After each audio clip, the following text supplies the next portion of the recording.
네, 오늘 말씀의 제목을 다 같이 한번 읽어보도록 하겠습니다. 시작. 네, 심고 물 주는 이. 오늘은 심고 물 주는 이라는 제목을 가지고 이 말씀을 나눠보도록 하겠습니다.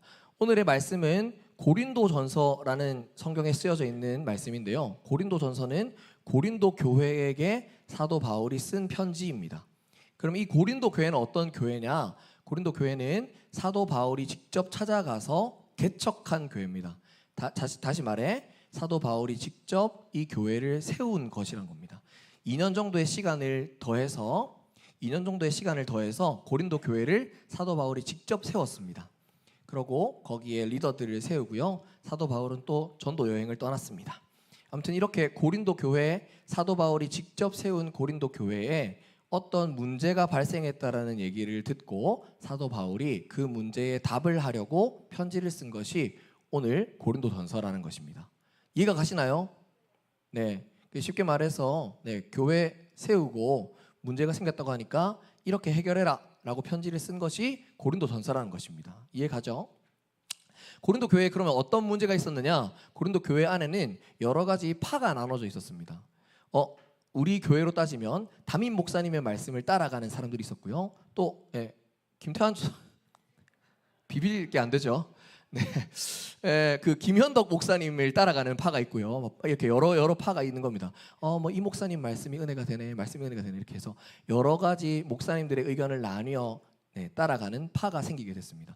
사도 바울이 그 얘기를 듣고 그 문제를 해결하기 위하여 쓴 편지가 오늘의 내용이라는 것입니다. 자, 오늘의 내용의 첫 부분을 보면요, 사도 바울이 고린도 교회를 어떤 존재로 인식하는지 잘 나옵니다. 우리 3장 1절의 말씀을 같이 한번 읽어보도록 하겠습니다. 시작. 형제들아, 내가 신령한 자들을 대함과 같이 너희에게 말할 수 없어서 육신에 속한 자 곧 그리스도 안에서 어린아이들을 대함과 같이 하노라. 네, 고린도 교회를 지칭하는 사도 바울의 이야기를 잘 들어보면, 단어를 살펴보면 고린도 교회를 향한 바울의 애정이 드러납니다. 뭐라고 지칭하죠? 형제들아. 가족과 같이 여기는 고린도 교회에게 하는 말이라는 겁니다. 근데 형제들아라고 불러놓고 이 고린도 교회에게 하는 말을 잘 살펴보니까 형제들아만큼의 애정보다는 좀 꾸짖는 말이 담겨 있습니다. 한번 읽어볼게요. 내가 신령한 사람들을 대하는 것 같이 너희에게 말할 수가 없어서, 내가 신앙이 좋은 사람들을 대하는 것처럼 너희에게 말할 수가 없어서 육신에 속한 자 곧 그리스도 안에서 어린아이들을 대함과 같이 하노라. 사도 바울에게 이 고린도 교회는 어떤 존재로 인식됐다고요? 어린아이와 같은 신앙을 가진 사람들로 인식이 되었다는 말입니다. 이해가 가시나요? 고린도 교회는 문제, 큰 교회였을까요? 작은 교회였을까요? 큰 교회였다. 작은 교회였다. 어쩌라고? 네, 좋습니다. 고린도 교회는 큰 교회였습니다.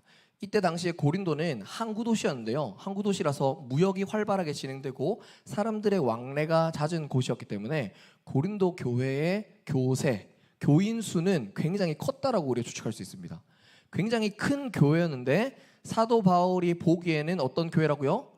어린아이와 같은 교회라고 얘기하는 것입니다. 여기서 우리가 생각해 볼 부분이 뭐냐면 교회의 성숙성은 교인 수에 있는 것이 아니라, 교회의 크기에 있는 것이 아니라 신앙의 성숙도로 판단이 된다는 것입니다. 큰 교회라고 해서 좋은 교회라는 것이 아니라는 겁니다. 작은 교회라고 해서 안 좋은 교회라는 것이 아니라는 겁니다. 사도 바울이 왜 이 고린도 교회를 어린아이처럼 생각하는지 그 내용이 이 다음 절 3장 2절에 나오는데요. 같이 한번 읽어보도록 하겠습니다. 시작.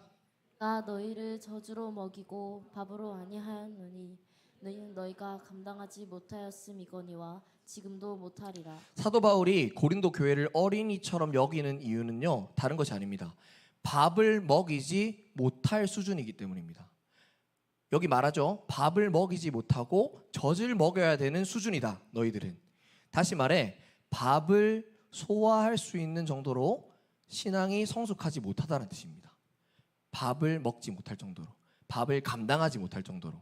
그래서 뭐를 먹어야 한다고요? 젖을 먹어야 될 수준이라는 겁니다. 그럼 여기서 문제, 사도 바울이 밥으로 먹이는 것은 무엇일까요? 그건 바로 하나님의 말씀입니다. 이 말씀은 곧 어떤 의미냐? 하나님의 말씀을 너희가 소화하지 못할 정도의 어린아이 수준이라는 겁니다. 신앙의 성숙도는 이것으로 판단됩니다. 말씀을 어떻게 소화하느냐로 판단됩니다. 큰 교회에 다니고 좋은 공동체에 있다고 해서 나의 신앙이 보장되는 것이 아닙니다. 우리들은 대부분 이렇게 생각합니다. 나 한 100명 정도, 200명 정도 되는 고등부 다니고 있으니까 내 신앙은 그중에 괜찮아. 여러분, 착각하지 마십시오. 여러분이 속해 있는 공동체의 수준이 여러분의 수준을 결정하는 것이 아닙니다. 큰 교회, 좋은 교회 다니고 있다고 해서 여러분의 신앙의 수준이 결정되는 것이 아닙니다. 사도 바울의 말씀에 따르면 여러분의 신앙의 성숙도를 판단할 수 있는 척도는 뭐냐? 말씀을 어떻게 소화해내느냐예요. 다시 말해, 한 절의 말씀이라도 어떻게 살아내느냐에 따라 달려있다는 겁니다. 신앙의 성숙도는 그것으로 판단됩니다, 여러분. 말씀을 많이 아는 것이 중요한 것이 아니라 한 절의 말씀이라도 내가 소화해내느냐가 중요한 겁니다. 오늘날의 교회는 지식이 많습니다. 손가락만 몇 번 까딱까딱 하면 유튜브에 들어가서 좋은 설교, 좋은 지식 다 들을 수 있습니다. 그런데 왜 한국 교회가 손가락질 받을까요? 말씀은 많이 알지만 말씀대로 사는 사람이 없기 때문입니다. 사도 바울이 지적하는 것은 그겁니다. 너희가 어린아이와 같은 신앙을 가지고 있느냐? 어른과 같은 신앙을 가지고 있느냐? 무엇으로 판단된다? 너희가 하나님의 말씀을 소화해내는 수준으로 판단된다는 겁니다. 하나님의 말씀을 듣고 고개를 끄덕거리는 사람은 많습니다. 이성적으로 정서적으로 동의는 된다 하는 사람들은 많습니다. 하지만 정작 그 말씀으로 살아내는 사람은 적습니다. 사도 바울이 신앙의 척도를 판단하는 기준은 많이 아는 것이 아니라 아는 대로 살아내는 것입니다. 하나님 앞에서 진정으로 아름다운 신앙은 아름답게 살아가는 겁니다. 하나님께서 말씀을 주셨으면 그 말씀을 아는 것답게 살아가는 것이 진짜 성숙한 신앙인 것입니다. 여러분들은 여러분들의 신앙을 돌아보시기 바랍니다. 사도 바울이 고린도 교회에게만 어린아이 같다라고 얘기한 것이 아니라 여러분들에게도 말씀하고 있습니다. 너희들의 신앙은 어떻니? 너희들은 내가 주는 말씀을 먹을 수 있니? 여러분들이 한 절의 말씀이라도 젖과 같은 말씀이라도 받아내는 게 힘들다면 여러분들의 신앙은 어린아이 수준과 다를 것이 없습니다. 교회를 오래 다닌 것이 중요한 것이 아니라 하나의 말씀이라도 소화해내는 것이 중요합니다. 하나의 말씀이라도 소화해내면 여러분들의 신앙이 성장해 가는 것입니다.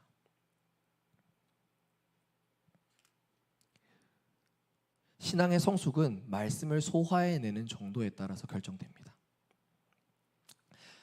이처럼 고린도 교회를 어린아이라고 평가하는 사도 바울의 말은 다른 단어로도 표현되는데요.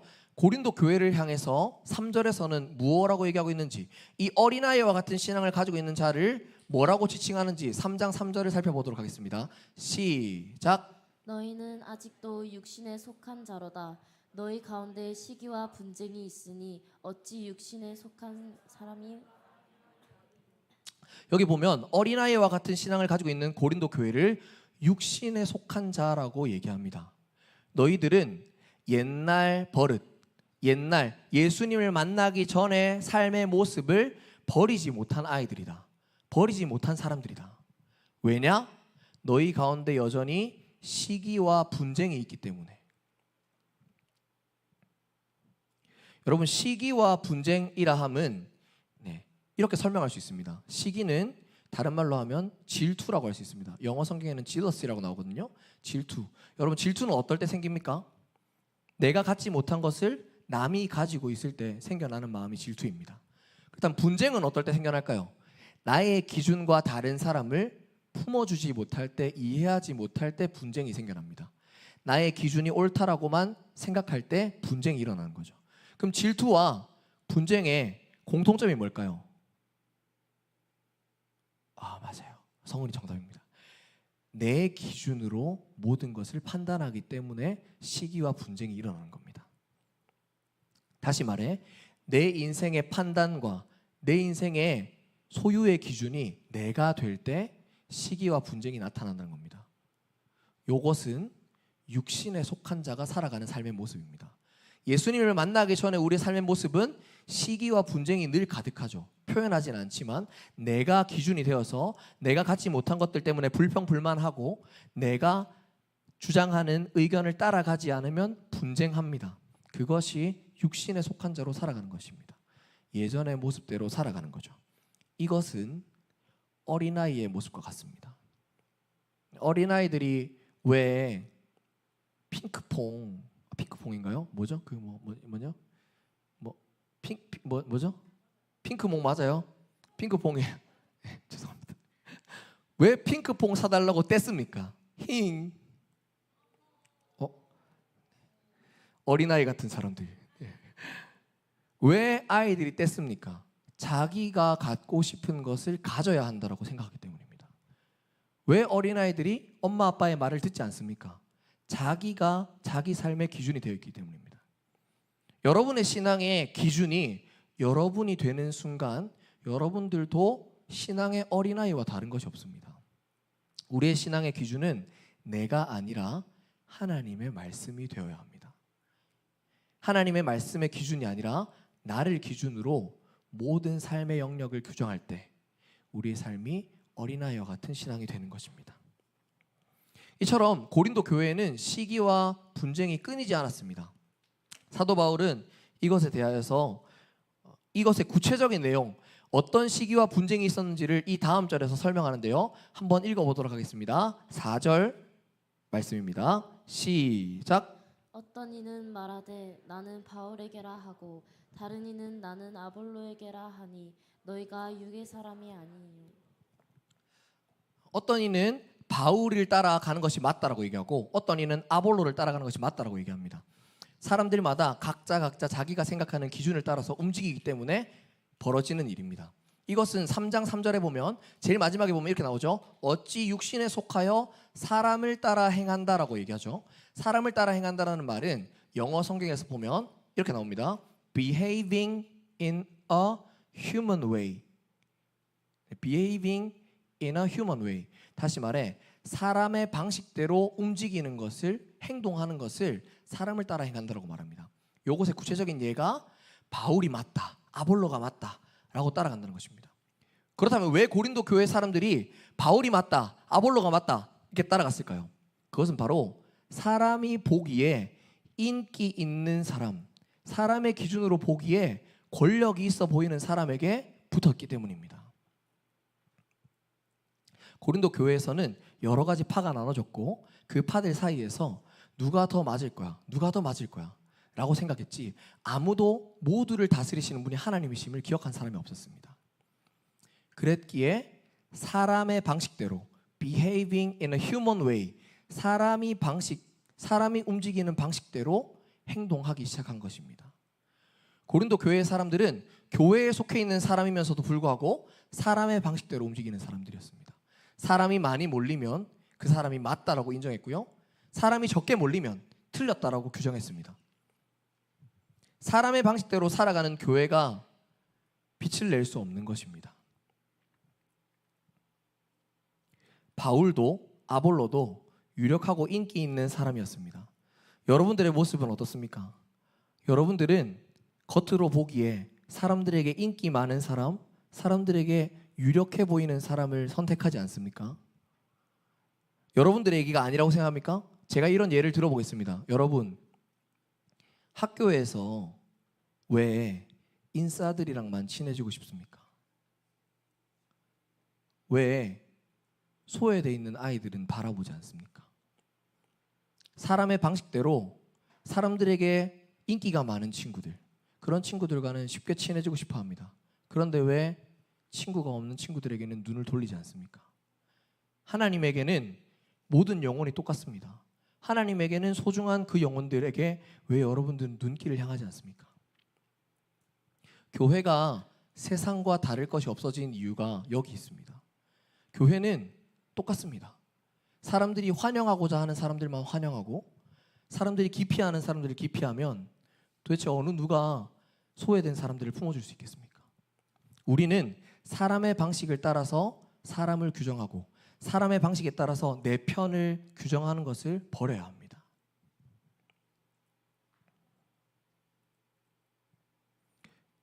교회에 다닌다고 하면서도 사람들을 향해서 벽을 세우는 사람들이 많습니다. 내 기준에 유익이 되면 친한 사람으로 두고 내 기준에 해가 되는 것 같으면 나랑 좀 안 맞다 싶으면 품지 않으려고 하는 경우가 너무 많습니다. 교회는 그런 곳이 아닙니다. 교회는 세상이 품을 수 없는 사람들을 품을 수 있는 공동체가 교회입니다. 여러분들한테 한번 질문해 보겠습니다. 우리 브니엘은 그런 공동체입니까? 여러분들이 속해 있는 마을은 그런 마을입니까? 세상이 받아줄 수 없는 친구들을 여러분들은 받을 준비를 하고 있습니까? 오히려 여러분들이 벽을 세워서 우리 마을에 저런 친구는 안 왔으면 좋겠다. 우리 마을은 저런 친구 없었으면 좋겠다. 생각하고 있지 않습니까? 그렇다면 그 벽을 깨트려야 합니다. 하나님께서는 모든 영혼을 품으셨습니다. 그리스도께서는 자신의 몸을 찢으셔서 모든 영혼을 하나로 묶으셨습니다. 우리가 진정으로 예수님을 따라가는 사람들이라면 우리의 기준으로 사람을 판단해서 멀리하는 것이 아니라 예수님이 사랑한 영혼 한 영혼이라도 품을 수 있는 공동체가 되어야 합니다. 오늘의 말씀은 이 아볼로와 바울에 대해서 이렇게 설명합니다.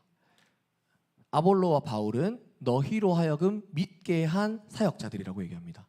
사역자라는 말의 뜻은 디아코노스라는 헬라어 원어인데요. 이 원어는 다른 의미로 종이라는 뜻이 있습니다. 종. 그럼 종이라는 단어로 바꿔서 제가 읽어보겠습니다. 그들은 각각 주신 대로 너희로 하여금 믿게 한 사역자들이라. 너희로 하여금 믿게 한 종인이라. 우리가 이 사역자라는 단어를 보면서 목사님, 전도사님 이런 사람들만 생각합니까? 그게 아닙니다. 여기 나와 있는 사역자라는 단어의 뜻은 하나님의 말씀을 먹이는 사람이라는 뜻입니다. 여러분들은 여러분들 주변에 있는 믿지 않는 친구들에게 말씀을 먹이는 사람입니까? 여러분들이 만약에 하나님의 말씀을 전하는 사람이라면 여러분들도 동일하게 하나님의 말씀을 가지고 있는 사역자입니다. 하나님께서 주신 대로 하나님의 말씀을 먹이는 사역자라는 뜻입니다. 여러분들은 벽을 세우지 않고 많은 사람들에게 말씀을 먹이고 있습니까? 우리가 그 부분을 돌아봐야 합니다. 하나님의 말씀을 먹이고 전하는 일에 집중하는 사역자가 되어야 합니다. 이 사역자들의 특징에 대해서 설명하고 있는데요. 오늘 고린도서 3장 8절의 말씀을 같이 한번 읽어보도록 하겠습니다. 시작.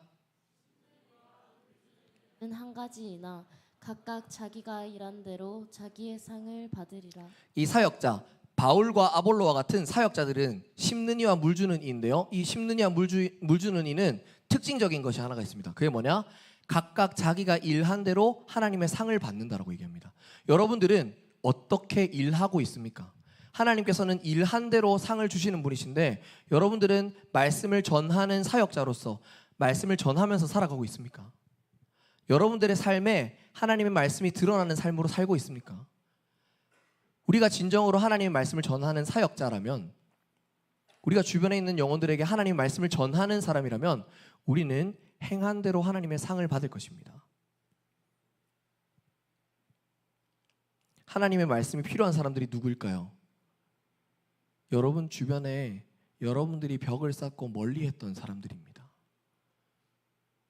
우리는 그 사람들에게 하나님의 말씀을 전할 수 있는 사람이 되어야 합니다. 그것이 바로 우리의 정체성이기 때문입니다. 우리 마지막으로 3장 9절을 한번 읽어보도록 하겠습니다. 시작. 우리는 하나님의 동역자들이요 너희는 하나님의 밭이요 하나님의 집이니라. 우리가 하나님의 말씀을 전한다라는 것은 하나님과 같이 동역하는 사람, 하나님과 같이 일하는 사람이 된다는 뜻입니다. 여러분들은 하나님의 일을 하고 싶습니다. 저 하나님의 일을 하고 싶어요. 은혜 많이 받으면 그런 생각들을 하죠. 하나님의 일을 하는 것이 무엇입니까? 거창한 일을 하는 것이 아니라 하나님의 말씀을 전하는 사람이 되는 것입니다. 내 주변에 소외되어 있는 영혼들, 세상의 벽들 때문에 상처 입고 아파하는 영혼들에게 하나님의 말씀을 전하는 사람이 되어야 됩니다. 여러분들이 여러분들의 삶을 통해서 하나님의 말씀을 전하는 삶을 살 때 여러분들은 하나님의 일을 하는 하나님의 동력자가 될 수 있습니다. 말씀을 맺겠습니다.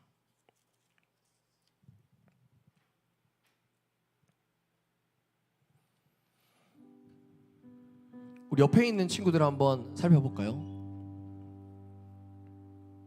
옆에 있는 친구들을 바라보면 어떤 생각이 듭니까? 하나님의 은혜가 필요한 얼굴이다, 뭐 이런 생각이 듭니까? 옆에 있는 친구들은 여러분들이 함께 하나님의 나라를 세워가야 할 동역자들입니다. 근데 혹시 여러분들은 브니엘이라는 공동체 안에서도 친해질 사람을 정하고 있지는 않습니까? 여러분들이 세운 기준을 가지고 나는 이 친구랑만 친해질 거야, 나는 이 친구랑 가까이 지낼 거야, 그것은 어린아이와 같은 신앙입니다. 하나님의 말씀이 어떤 영혼이라도 품어내기를 원한다면 여러분 하나님의 말씀을 소화해내는 어른과 같은 신앙을 가지십시오. 옆에 있는 친구들은 여러분들이 필요해서 하나님이 보내주신 동역자입니다. 함께 하나의 공동체를 세워가는 사람들입니다.